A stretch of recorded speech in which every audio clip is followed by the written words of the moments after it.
energy resources technology development endeavor in TEDx Korangi event. सबसे पहले हम देखेंगे कि सोलर एनर्जी की रेडिएशंस का डाटा पाकिस्तान में बिल्कुल नहीं था। तो 1986 में मैंने एक कंट्रोल मैप्स बनाए जहां हर शहर में पूरे मुल्क के अंदर एनर्जी कहाँ पे कितनी पड़ती है, ये 10 शहरों में एनर्जी जो पड़ रही है ये 16.75 mega joule per metre square.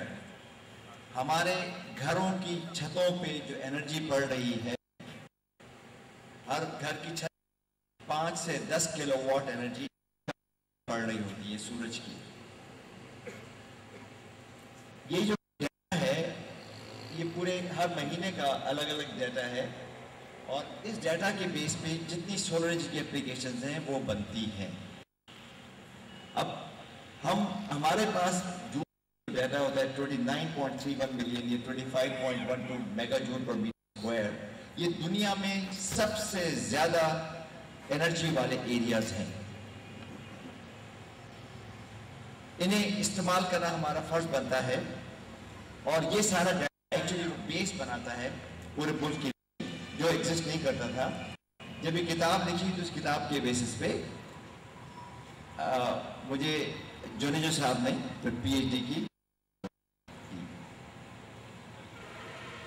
Important ये है कि ये इसके बाद मजीद डाटा जो है, अगर किसी ने अपने घर में सोलर गीजर या सोलर पैनल लगाना है तो ये स्लोप हैं हर महीने के अलग अलग हैं। सूरज ट्रेवल करता है तो हमें मैक्सिमम सोलर एनर्जी निकालने के लिए स्लोप रखनी पड़ती है। बहुत एसेंशियल है if you want to utilise solar energy in Pakistan. इस सारे नॉलेज के बाद थोड़ी सी इंफॉर्मेशन हो गई तो हमने कुछ प्रोडक्ट डेवलप करने और ये सबसे पहली सोलर थर्मल पावर प्रोजेक्ट के लिए आप ये देखेंगे कि ये मिरर्स बना हमने इस ट्यूब पे फोकस किया एक लाइन के तौर पर और इसमें से पैदा होती है। तो ये इस सब की सारी टेक्नोलॉजी जो है फिर UNESCO ministry of science technology ने स्पॉन्सर किया पूरा एक लंबा प्रोजेक्ट बना के। इससे बड़ा प्रोजेक्ट मजीद दिया हुकूमत पाकिस्तान के पैसे से ताकि हम कल इस किस्म का पावर प्लांट बनाएं 50 मेगावाट बिजली, 100 मेगावाट, 500 मेगावाट तक की बिजली हम पैदा कर सकें। ये बेस बनता है नॉलेज का कि हमें पूरी सोलर थर्मल पावर प्लांट की टेक्नोलॉजी हाथ में है और हम इसे इस्तेमाल कर सकते हैं। इसी तरह हमने उसी नॉलेज को मजीद इस्तेमाल किया, पैराबोलिक डिश मिरर्स बनाए और ये इस इंजन के बेस में फोकस करते हैं और ये इंजन चल पड़ता है। इस किस्म के इंजन से अगर आप थोड़ा बड़ा बनाएं तो 5 से 10 किलोवाट के इंजन बन सकते हैं। पूरे पाकिस्तान की वाटर पंपिंग की रिक्वायरमेंट, पूरे पाकिस्तान के उन एरियाज में जहाँ खेत हैं हम उसको इस्तेमाल कर सकते हैं अगर हम इस किस्म के इंजन बनाएं। ये इंजन भी हमारा पाकिस्तान में बना था, ये जनरेटर है। इसे हमने बड़ा इंजन भी बनाया, लेकिन किस्मत होती है ये जो जिस आदमी ने मेरे साथ काम किया था वो चला गया और उसने अफगान मुजाहिदीन को ज्वाइन कर दिया। उसके बाद से उसकी खबर नहीं कहा। पहला फिर हमने एक कॉन्सेंट्रेटिक सोलर कुकर्स बनाए। ये सोलर कुकर्स की डेमोन्स्ट्रेशन की और इसमें हर किस्म का खाना बन जाता है और उतनी ही टाइम में बनता है जितनी देर में गैस पे बनता है। और ये शैटर प्रूफ ग्लासेस हैं, इस कढ़ाई पे फोकस करते हैं। हमने सैकड़ों पूरे देहातों में दिए हुए हैं और इस एग्जैक्टली 600 डिग्री सेंटीग्रेड टेम्परेचर आता है इस कढ़ाई की बेस पे और उतना ही टाइम लगता है जितना गैस पे खाना पकता है। और हमदर्द यूनिवर्सिटी में हमने ये लगाए हुए हैं और सैकड़ों स्टूडेंट्स आते हैं रोज हर दूसरे तीसरे दिन और इसको देख के इससे बिजली खाना पका के खाना टेस्ट भी करते हैं। इसी किस्म का एक बॉक्स कुकर है बॉक्स बूथ के अंदर खाना आप रख दें और बंद करके चले जाएं, आदमी खाना आराम से ये पक जाता है। जिस चीज़ में चने की दाल है, तो जो ख़वातीन यहाँ मौजूद हैं वो मुझे सर्टिफाई करेंगी कि अगर चने की दाल बनती है तो मुर्गी ज़रूर गल जाएगी। इसमें मुर्गी भी गल जाती है। इसमें हमने पहली दफ़ा जब मैंने तो उसमें मैंने कहा कि बिस्किट्स बनाते हैं और वो बिस्किट नहीं बने। फेलियर वाली बात जो आप कह रहे थे ना बेटा, नहीं बने, मेरा बहुत जिसे कहते हैं रिकॉर्ड लगा। लेकिन मैंने इसमें 6 खाने बनाए 1 घंटे में। पहले मुर्गी, दाल, फिर सब्जी, फिर केक, फिर हर चीज़ के अंदर बनी। फिर यही चीज़ें हमने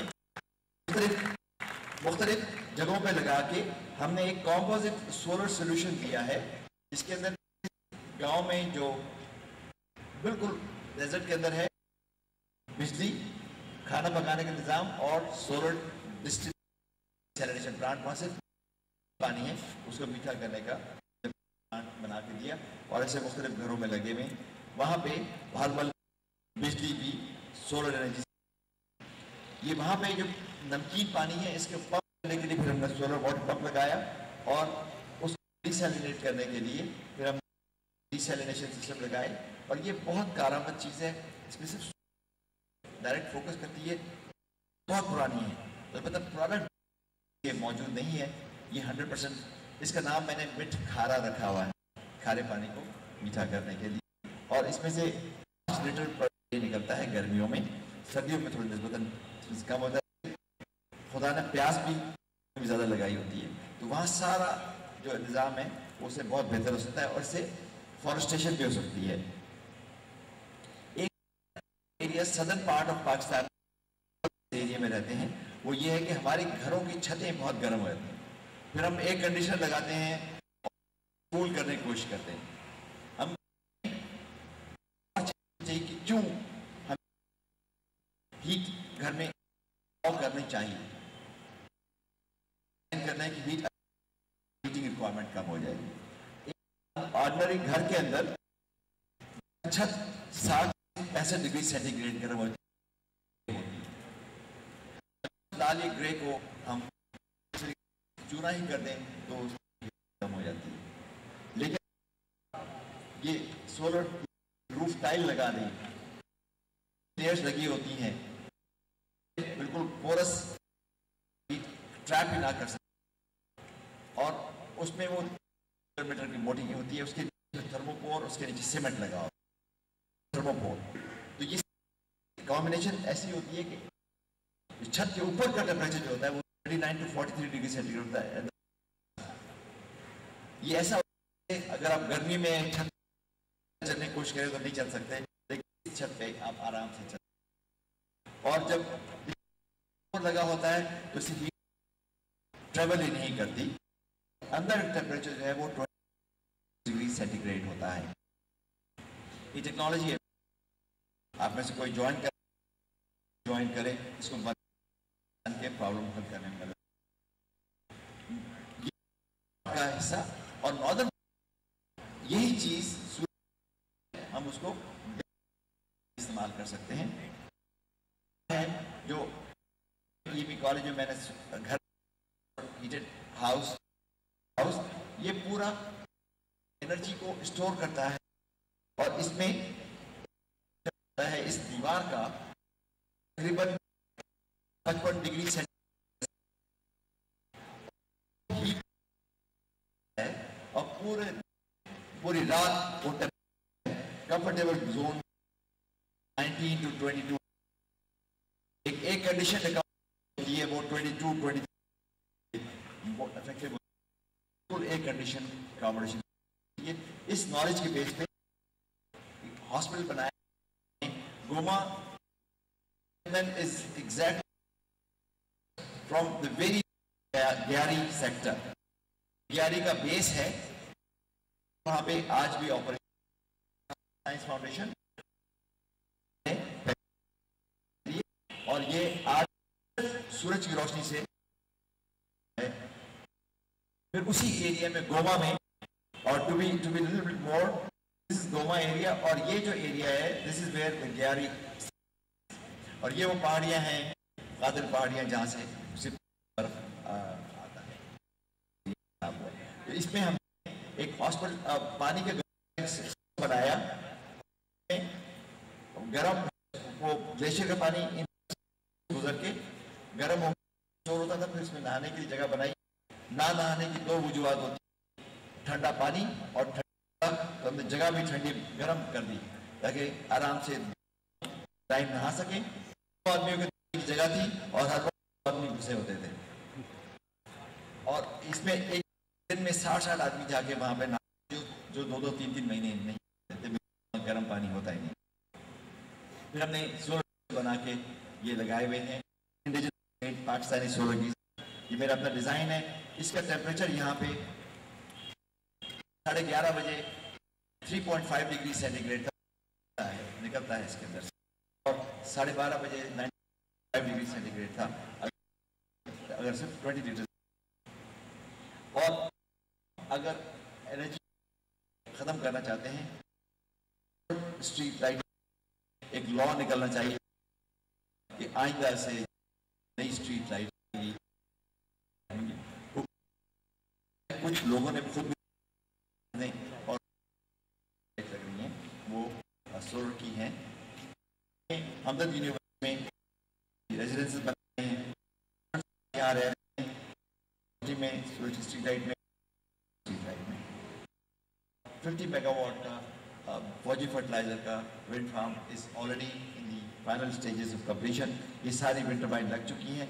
अगर आजकल बहुत अच्छा वक्त है, जो लोग इंटरेस्टेड है विंड एनर्जी के अंदर, वो पीर में विजिट करें, पास भी बनाएं और पीर में देखें, इस वक्त इंस्टॉल हो रही हैं, and that's a very unique facility and one must visit that place.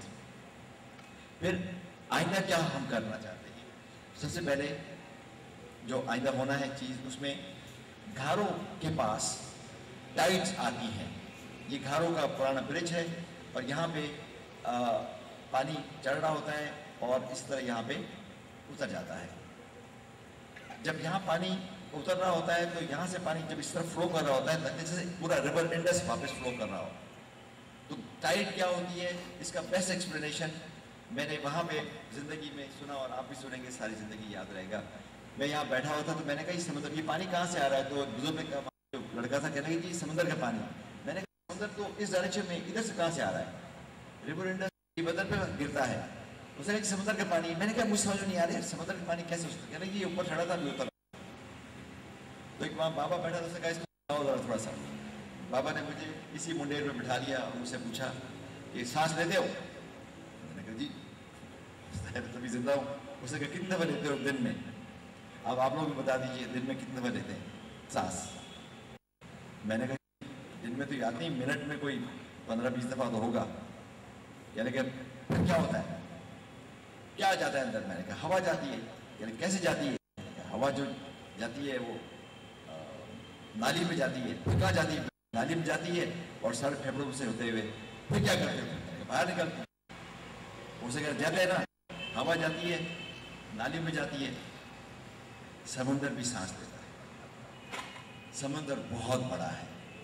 समुंदर दिन में 2 दफा सांस लेता है और सांस खींचता है तो इन सब से सांस सारा बाहर वापस समुंदर। और जब सांस बाहर निकालता है तो 6 घंटे तक वो सांस बाहर निकालता है और ये पूरा भर जाता है। तो 6 घंटे समुद्र चूँकि सांस खींचता रहता है, उतरता रहता है, फिर 6 घंटे सांस उतर जाता है। इससे बेहतर एक्सप्लेनेशन मुझे टाइड्स की आज तक नहीं मिली और आई एम श्योर आपको अपनी ज़िंदगी याद रहेगी कि टाइड्स एक्चुअली क्या होती है। और आपको ये जान के खुशी होगी कि मैंने जो पूरी कैलकुलेशन की है तो कराची और सिंध की साइलों पे और बलूचिस्तान पाकिस्तान के पास 15,000 मेगावाट मरीन एनर्जी पोटेंशियल है। हम आराम से टेक्नोलॉजी डेवलप अपनी कराची के रिक्वायरमेंट मीट कर सकते हैं। आप लोग सब आगे बढ़ें। हम हमदर्द यूनिवर्सिटी यहाँ पे हम स्टार्ट कर रहे हैं एक मरीन एनर्जी रिसर्च सेंटर घारों और इंशाल्लाह हुकूमत सिंध हमें सपोर्ट करेगी और हम यहाँ जब बना लेंगे तो ये एक राह बनेगी मेरी एनर्जी को इस्तेमाल करने की पाकिस्तान में। फिर याद रखें, एक बहुत क्रूशल स्टेज 1999 में मैंने प्लानिंग कमीशन प्रेजेंटेशन दी थी कि 2010 में लोड शेडिंग आ जाए, तैयारी कर लें, तो चीज़ें बना लें। कुछ नहीं बनाया, लोड शेडिंग आज आ गई। हमें अभी समझना है कि 10 साल के बाद बिजली की लोड शेडिंग नहीं, पानी अवेलेबल नहीं होगा कराची में। अब लोग अभी से तैयार हो जाए इस बात ऑल्टरनेट देखना है।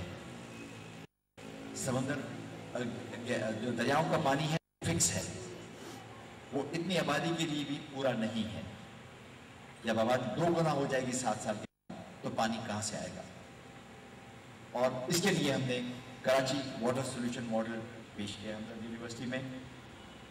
और ये जो 526 million gallon per day is the shortage predicted by Karachi water and sewerage board in next 25 years, by year 2025। और इसका कहाँ से मिलेगा? उसके लिए दरिया is not a question, is out of question. So हम देखें, हमारे पास समंदर मौजूद है, तो हमने समंदर की तरफ देखा और हमने ये प्लान किया कि अगर रिवर्स ऑस्मोसिस ना हो तो उसमें सबसे ज़्यादा एनर्जी किस चीज़ में इस्तेमाल होती है? वजह 80% एनर्जी इस्तेमाल होती है for production of reverse osmosis pressure. उसके लिए हमने कहा कि हम किस तरीके से पानी को इस हाइट पे चढ़ा दें। और जो मजीद नजर आ रही है, ये एग्जैक्टली 100 मीटर के कंटूर है। लंबी पहाड़ी 18 किलोमीटर लंबी है। सारा के सारे विंड एनर्जी से विंड एनर्जी लगा यहाँ पे विंड पंप्स, और वो पंप करके इन जगहों पे बड़े बड़े टैंक्स बन जाए और ऐसे टैंक्स में पूरे कराची का पानी स्टोर हो जाए। ये जगह कम नहीं, 18 किलोमीटर लंबी है और पानी आराम से पंप होता है विंडी पीरियड में, जब विंड चल रही हो, पाकिस्तानी विंड टर्बाइन हो। और हम यहाँ पे पानी स्टोर करके इस पानी को इस जगह high pressure of the elevation और रिवर्स ऑस्मोसिस करके पूरे कराची की requirement, additional requirement of 5 million we start now. उसके लिए हम यहाँ पे हमने हुकूमत सिंध को रिकमेंड किया है कि यहाँ पे wind and marine energy, sea water provide water for needed for Pakistan, Karachi and establishing Hamdard university Karachi water solution model centre at Hawkes Bay. We would like that created. आज हम शुरू करेंगे, 10 साल के बाद चांसेस है उस अनफॉर्चुनेट सिचुएशन, अदरवाइज जिस तरह सोलर एनर्जी का क्राइसिस, पानी का क्राइसिस है, तो हम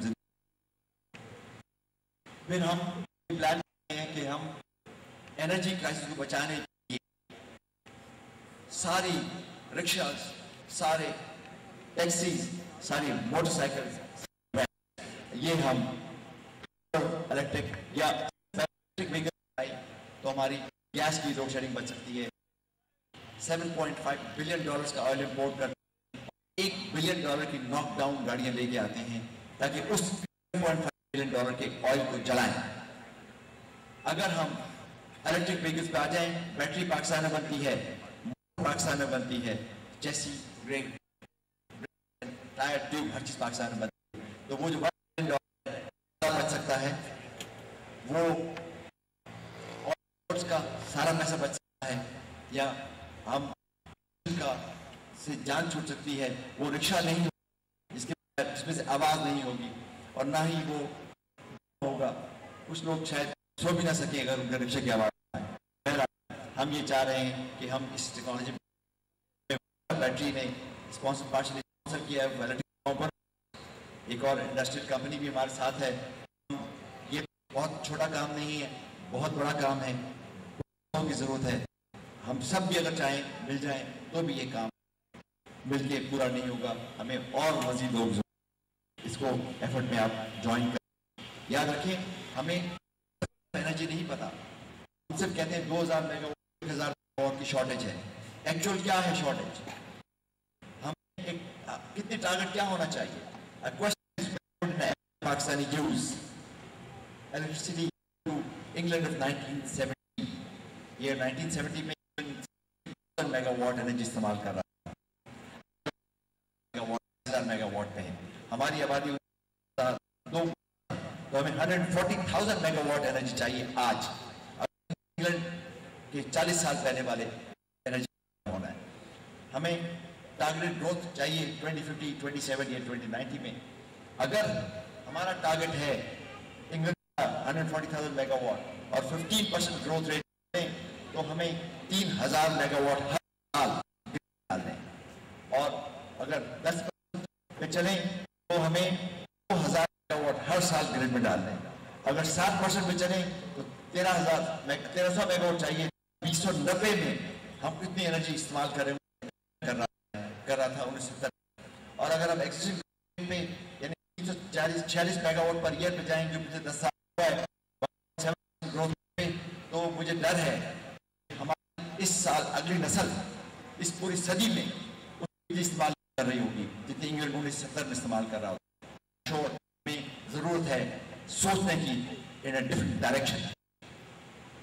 और हमारे पास ड्राइविंग फोर्स है, फाइनेंशियल रिसोर्सेज प्राइवेट लोगों पर मौजूद हैं, technology can be acquired, human resource अच्छा है, माइंड शायद है लेकिन माइंड सेट नहीं है। माइंड सेट हुकूमत का चाहिए। हमें अपनी टेक्नोलॉजी डेवलप करनी है और खुद अपने आप पे इंतजार करना है। वो माइंड सेट चेंज हो जाए तो हमारे पास ह्यूमन रिसोर्स भी है, टेक्नोलॉजी हो सकती है और फाइनेंशियल रिसोर्स भी हो सकती है। और हमें ऑल्टरनेटिव पड़ेगा। अगर हम 40,000 मेगावाट हाइड्रो पावर इस्तेमाल कर लें, थर्मल से 20,000 मेगावाट कर लें, न्यूक्लियर को 20,000 मेगावाट दे दें तो मेगावाट का गैप रहता है और वो विंड और सोलर एनर्जी से पूरा हो सकता है। अगर हम इंडिजिनस बनाएं, मेरा जो इंडिजिनस इसलिए है कि 60 साल की 65 साल की एनर्जी सेक्टर के अंदर एक चीज पाकिस्तान नहीं है, ऑयल रिग पाकिस्तान में नहीं है। दरमेला पावर प्लांट की एक कंपोनेंट बाहर से आता है, मंगला एक बाहर से आता है, गाजी बड़ौदा का एक कंपोनेंट, दरमेला का एक कंपोनेंट बाहर से आएगा। लेकिन विंड और सोलर एनर्जी हम 100% इंडिजिनाइज कर सकते हैं 2 साल के अंदर अंदर। हाथ आने की जरूरत है। याद रखें कि energy cycle of transition of waste जो है wood, coal, oil and gas से न्यूक्लियर और सिर्फ वो ऑल्टरनेटिव एनर्जी की बात करते हैं। यूरोप की एनर्जी सोर्स इस वक्त विंड एनर्जी है, सोलर एनर्जी है। नहीं होता वो सोलर एनर्जी इस्तेमाल कर रहे हैं, वो विंड एनर्जी इस्तेमाल कर रहे हैं। हम पाकिस्तान में 2012 में कहाँ हैं? इधर है। आज भी हमारे इस जगह पे भी अब लकड़ियों के टाल लगे हुए हैं, आज भी हम इस्तेमाल कर रहे हैं। हमें क्या करना चाहिए? हमें सब कुछ भूल जाना चाहिए। हमें डायरेक्टली 25 ईयर्स में ऑल्टरनेटिव एनर्जी रूट अडॉप्ट करके इसको एड्रेस करना चाहिए ताकि हम जल्द से जल्द पोल्यूशन फ्री 100% इंडिजिनस टेक्नोलॉजी की तरफ आ सकें। और इसमें solar thermal energy systems, solar photovoltaic systems, wind turbine, bio energy, marine energy जो मैं दिखा चुका हूँ, सारी की सारी हमें मिलेंगी तब एक मुट्ठी बनेगी। और तो हर आदमी को एफर्ट करना चाहिए। कुछ एफर्ट जो मैंने किया है वो अगर आप देखें 1994 से, एक्चुअली इससे पहले से था लेकिन 1994 से रावलपिंडी में शुरू किया तो ये मुसलसल बढ़ता ही चला गया। कुछ खुद डिज़ाइन किए, कुछ खुद लगाए, कुछ कंपोनेंट्स आगे चलते ही चले गए और हम आहिस्ता आहिस्ता पूरे पाकिस्तान के अंदर मुख्तलिफ प्रोजेक्ट में लगा के दिखा दिए ताकि लोग इसको इसकी तकलीफ करें। सबसे एंड में टू कंक्लूड मैं सिर्फ ये कहना चाहता हूँ, I am also chairperson of international energy society. आप सब उस सोसाइटी के पाकिस्तान सेक्शन के मेंबर बने ताकि एनर्जी के मुताबिक ज़्यादा से ज़्यादा इंफॉर्मेशन आप तक पहुंचे। और ये जो है ये एक बॉटल है, आपने जो देखी वो सारी बोतलों में बंद है।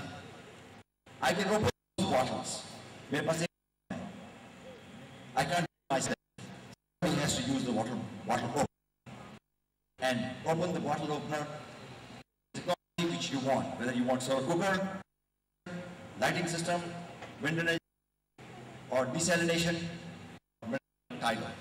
Choice is yours. Let's bottle.